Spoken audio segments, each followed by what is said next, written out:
Hi guys, and welcome to this Photoshop for Beginners series. In this series I'm going to be walking you through the basics of Adobe Photoshop, and you don't need any prior knowledge. The reason I'm doing this is because I'm completely self-taught in Photoshop myself, and the reason I'm doing this is just because I'm working as a graphic designer now, and YouTube videos like this was such a big part in getting me to where I am now. But obviously, as new updates come out, software changes, information becomes out of date. So I think it's quite important to do tutorials like this just to make that knowledge more available for more people to learn how to do this. So in the first part of the series, we're going to be going over the toolbar which runs down the left-hand side of the screen. The toolbar can be quite overwhelming because there are so many different buttons to click.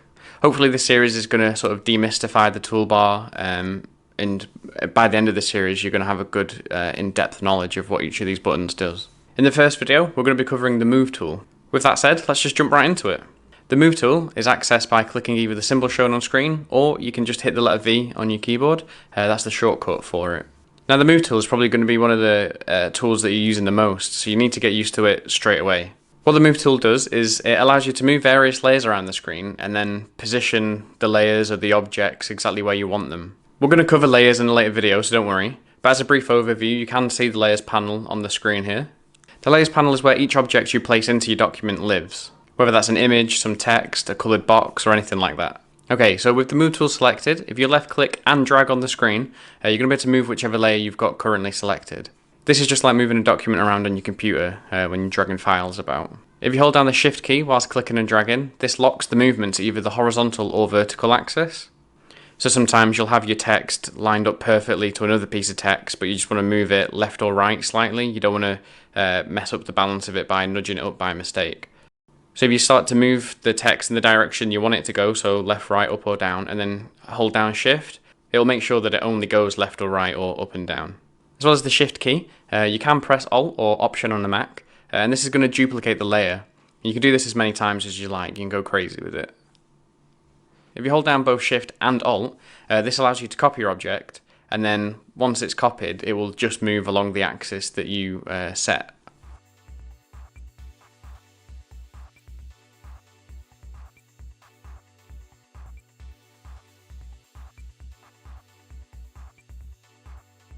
A really useful feature in the later versions of Photoshop are what are called Smart Guides. These should be on by default, but if not, you can activate them by going to View, Show, Smart Guides. With Smart Guides enabled, if you now click and drag on an object, you're going to see pink lines appearing on the screen.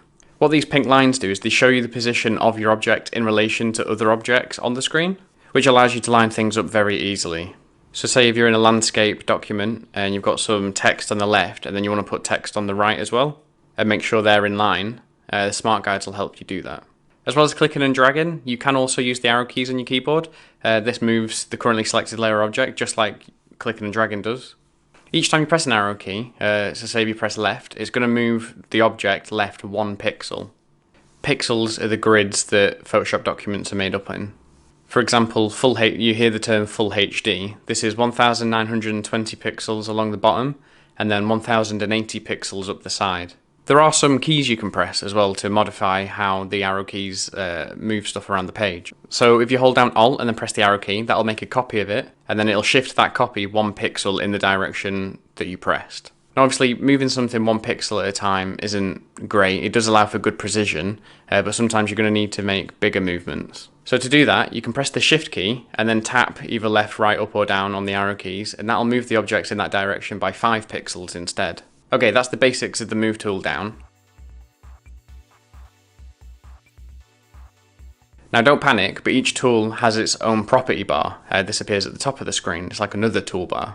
This changes based on what tool you have selected currently. This isn't as scary as it seems though. The properties are there to allow you to get exactly the results you need, and they're there to help you ultimately. And a lot of them are pretty self-explanatory. The first option you have is the auto select feature. When you've got lots of layers, it can be a bit confusing trying to find which layer the object is in. With the auto select checked, you can click on an object and then it'll automatically select the layer where that object sits. For example, here you can see I'm clicking around each element on the slide, and you'll see on the right hand side that layers are being highlighted and they correspond to the object I clicked. If you hold down the Shift key whilst clicking around, you'll see that it selects multiple layers. This is really handy for if you want to select multiple objects and move them as a whole. Next to the auto select checkbox, there is a little drop down. From this drop down, you can select either layer or group. This just instructs Photoshop to auto select either the layer that the object's in or the group that it's contained in.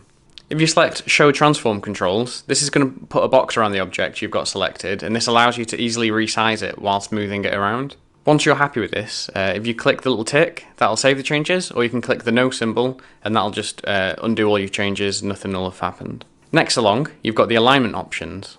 If you look closely at the symbols, you'll see that they show a rectangle in relation to either a vertical line or a horizontal line. You can either align an object along its edge, or you can center it.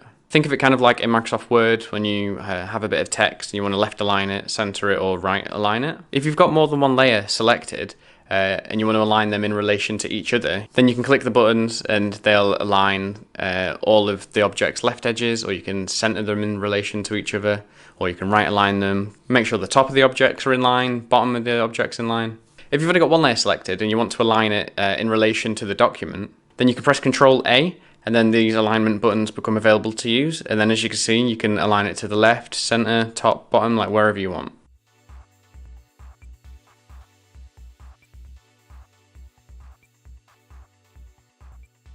So once you've done all that, if you hit Ctrl D, this just deselects the page and then sets you back to do whatever you want to do next. Okay, so that's everything you need to know about the Move tool in Photoshop. As I said, it's going to be one of the tools you're moving the most, so you need to get comfortable with it as soon as possible, really. Because once you drop an image into a document, you're going to want to move that image around. Or you can have an image in, if you're making a poster and you put some text, you need to move that text around. The Move tool is going to be what allows you to do that. If you like this video and you want to see more in this Photoshop for Beginners series, please do hit subscribe. It's going to mean a lot to me as this channel grows. If you want, you can hit the bell button. That'll allow you to receive notifications every time the video is uploaded. So when the next part of this series gets uploaded, you'll get a little notification. If you've got any questions in the meantime, make sure to drop them in the doobly-doo down below, and I'll do my best to answer them. Or I can point you to a better resource if I can't answer it. Anyway, thanks for watching, and I'll see you guys in the next video.